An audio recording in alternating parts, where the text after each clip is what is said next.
Sa iba na mabalita, naniniwala ang ilang kaalyadong senador ng pamilya Duterte na planado ito pong hakbang ng Kamara na ipa-impeach si Vice President Sara Duterte para mapatalsik ito sa pwesto. Kaya naman hinayag po ni Senador Ronald Bato de la Rosa na pinaghahandaan na nila ang worst case scenario. Mayan Corvera sa balitang yan. Planado raw ang hakbang ng Kamara na mapatalsik sa pwesto si Vice President Sara Duterte sa pamamagitan ng impeachment. Yan ay kahit nag-text at nakiusap pa si Pangulong Bongbong Marcos sa mga kongresista na huwag ituloy ang reklamo laban sa Vice Presidente dahil hindi ito makakabuti sa bansa. Ayon kay Senador Ronald Bato de la Rosa, pinaghahandaan na nila ang worst case scenario tulad ng pag-akyat ng reklamo sa Senado dahil malinaw naman ang agenda ng mga kongresista na paalisin sa pwesto ang Vice Presidente. Plano na yan nakaplano na yan. Well planned yan, well planned. Kaya we are preparing for the worst. Sabi nga lang, kakapalabas lang yung text ng Presidente nung araw na ito, kinabukasan, nandun na sila, nag-file na sila kaagad. Ito rin anya ang dahilan kaya inimbestigahan ng mga kongresista ang Vice Presidente sa mga umano'y irregularidad sa paggamit niya ng kanyang intelligence funds.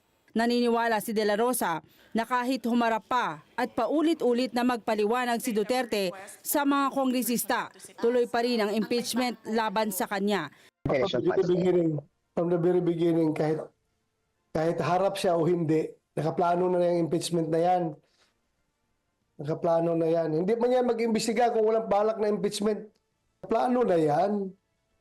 Kahit naharap siya o hindi, pupunta talaga sa impeachment yan. Otherwise, kung wala silang balak i-impeach si Bibi Sara, hindi yan nag-imbestiga. Hindi masabi ni De La Rosa kung marami sa kanyang mga kasamahang senador ang papabor o hindi sa impeachment ni Duterte.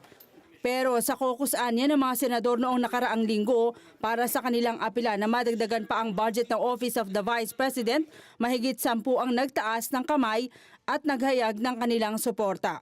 Kailangan ng 16 na boto ng senador para tuluyang mapatalsik sa pwesto ang Vice Presidente. Alam mo ba kung ilan yung nag-raise ng kamay doon sa loob ng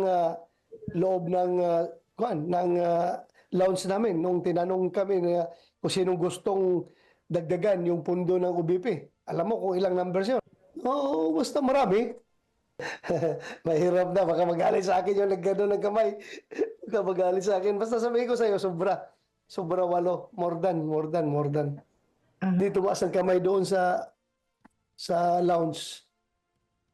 1, 2, both re-electionist at saka hindi re-electionist. Bukod kay De La Rosa, mapapabilang rin si Senador Christopher Bongo sa mga tatayong maestrado ng impeachment court na kapwa malapit kay Duterte.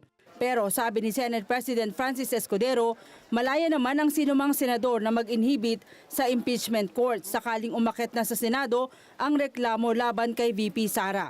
Pero ito anya ay dapat voluntaryong gawin ng mga senador at hindi na kailangan pagpasahan pa ng mayorya ng mga mambabatas.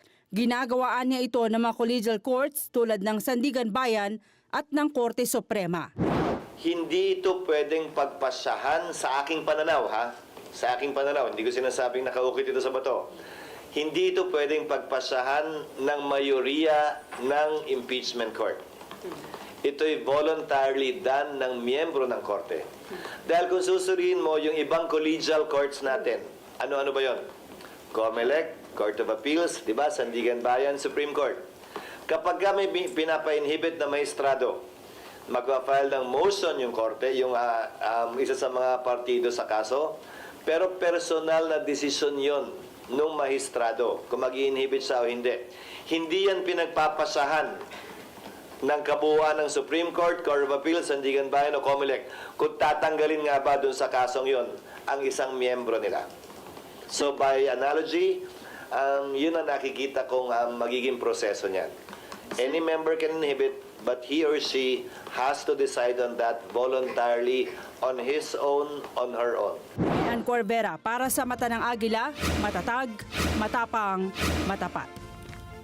At kaugnay niyan, hindi pa umuusad sa mababang apunuan ng Kongreso ang impeachment complaint laban kay Vice President Sara Duterte. At ayon sa Kamara, hindi pa umano na isusumite sa tanggapan ng Speaker of the House ang dalawang impeachment complaint dahil meron pa silang inaantay pang reklamo laban sa pangalawang Pangulo. Vic Sumintak sa balita. Aminado ang House Committee on Justice na kulang na ang panahon sa pagtalakay sa impeachment complaints na isinampa laban kay Vice President Sara Duterte. Itong inihayag ni Congressman Keith Flores, Vice Chairman ng House Committee on Justice, sa panayam ng House of Representatives Media. Sinabi ni Flores na hanggang ngayon ay hindi pa naisusumite ng Office of the Secretary General sa Office of the House Speaker para maibigay sa Committee on Rules at mai-refer sa Committee on Justice ang kopya ng dalawang impeachment complaints laban kay BP Sara. Challenging ang timeline if it goes to the Committee on Justice. Kasi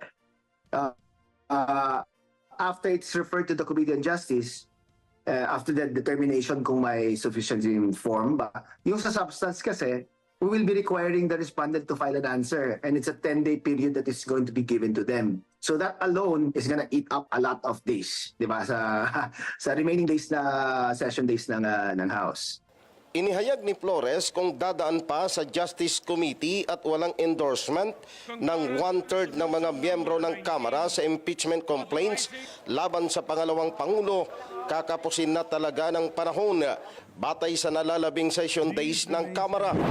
But if ang hahabulin is yung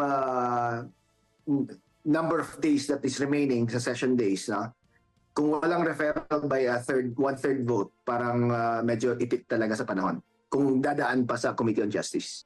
Ang 1/3 endorsement ng mga kongresista sa impeachment complaint ay isang shortcut na paraan na hindi na dadaan sa Committee on Justice upang maiforward na agad sa Senado ang article of impeachment upang maisailalim na sa trial ang respondent na impeachable official. Batay naman sa pahayag ni Secretary General Reginald Velasco, hindi pa niya na ipo-forward sa Office of the House Speaker ang dalawang impeachment complaints dahil hinihintay pa ang sinasabing ikatlong impeachment complaint laban sa Vice Presidente. Sumintak para sa mata ng Agila, matatag, matapang, matapat. Maraming salamat sa inyo pong pagsubaybay sa Mata ng Agila Primetime. Para malaman ang matatag, matapang at matapat na mga balita, i-follow lamang at mag-subscribe sa @Net25 TV.